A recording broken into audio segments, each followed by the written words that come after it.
Most people misunderstand luck. They treat it like a lottery ticket. Random, mystical, a cosmic accident that falls into the lap of the fortunate. Napoleon Bonaparte did not see luck that way. He saw it as positioning, as preparation, as the ability to move while everyone else hesitates. When evaluating his generals, he asked a question that has puzzled historians for centuries. He did not ask whether they were intelligent. He did not ask whether they were brave. He asked whether they were lucky. That question is often misinterpreted as superstition, as if he believed in stars or fate guiding victory. But when you examine his campaigns, his letters, and the structure of his decisions, it becomes clear that luck, in his worldview, was engineered. Napoleon understood that history hangs by a hair. Great events do not pivot on grand gestures alone. They turn on small margins. A courier arrives minutes late.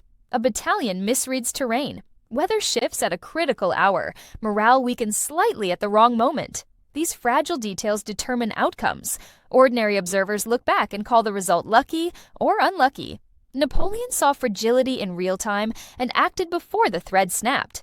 That is the difference between spectators and architects.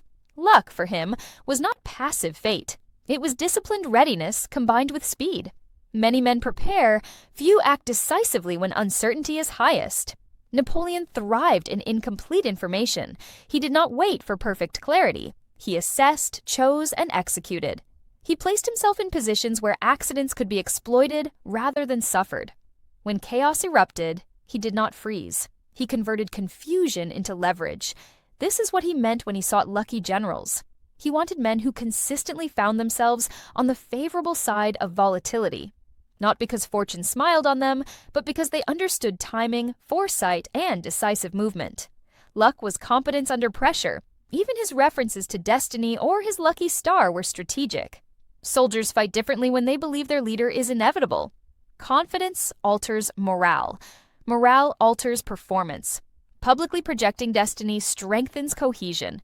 Internally, he emphasized agency. He did not wait for favorable winds. He adjusted sails and moved. This philosophy of engineered luck connects directly to his equally controversial attitude toward rules. Napoleon did not treat laws, traditions, and conventions as sacred absolutes. He treated them as instruments. He famously stated that the man who saves his country violates no law. That sentence reveals his doctrine of necessity. When stakes are existential, outcomes outrank procedure. He demonstrated this repeatedly. In 1799, he overthrew the Directory in a coup. In 1804, he crowned himself emperor, symbolically placing authority above religious sanction.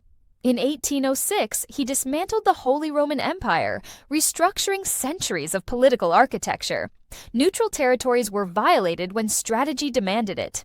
Agreements were bent when leverage required it. These actions were not impulsive rebellions. They were consistent expressions of a worldview. He believed extraordinary individuals operate under different constraints. Systems, in his mind, exist to regulate average men. Genius moves faster than systems. While committees debated legality, he redrew maps. While diplomats negotiated, he mobilized armies. Speed became dominance, but speed creates consequences. When you repeatedly bend treaties and disregard convention, trust erodes. Other powers stop perceiving you as competitive and begin perceiving you as destabilizing. Coalitions form not because of admiration, but because of fear. The very rule-breaking that accelerated his rise unified his enemies. This is where his philosophy becomes structurally coherent. Luck and rule-breaking are not separate ideas. They are interlocked. If luck is preparation meeting fragile opportunity, then rule-breaking is the willingness to act when others are constrained by procedure. Both require decisiveness inside instability.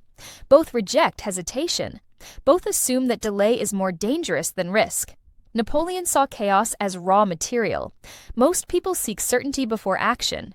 He understood that certainty rarely appears. History is unstable by default.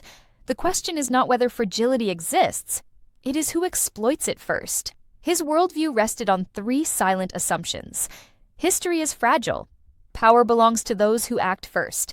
Constraints are negotiable when stakes are existential. This framework compresses time. Campaigns accelerate. Decisions intensify, momentum compounds. For years, this model appeared unstoppable. He moved faster than opponents structured around deliberation. He converted volatility into advantage. Yet embedded within this philosophy was a hidden cost. When legality becomes conditional, alliances become fragile. When treaties are temporary tools, cooperation erodes. When one man repeatedly overrides norms, he becomes the volatility others prepare against.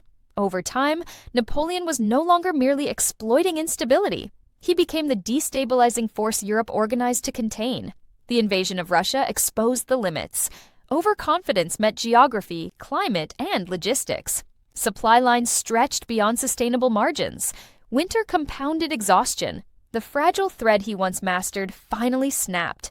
There was no surplus of trust to cushion failure, no deep alliances to absorb loss. The same aggression that built empire produced overextension. This is the paradox of necessity. It grants speed but accumulates resistance. It produces rapid ascent but seeds isolation. Psychologically, Napoleon never embraced passive living. He believed events were malleable. He believed time could be compressed. He believed opportunity was perishable. He believed destiny must be fulfilled. That phrase reveals the unifying psychology behind both engineered luck and justified rule-breaking. Destiny in his mind was not something to await. It was something to enforce upon reality. Circumstances were not fixed boundaries. They were obstacles to be reshaped. He did not ask whether he was permitted to act. He asked whether action secured advantage. He did not ask whether volatility was dangerous. He asked how it could be exploited. This mindset creates acceleration. It creates builders, reformers, conquerors. It also creates backlash. The deeper lesson is not imitation, but structural awareness.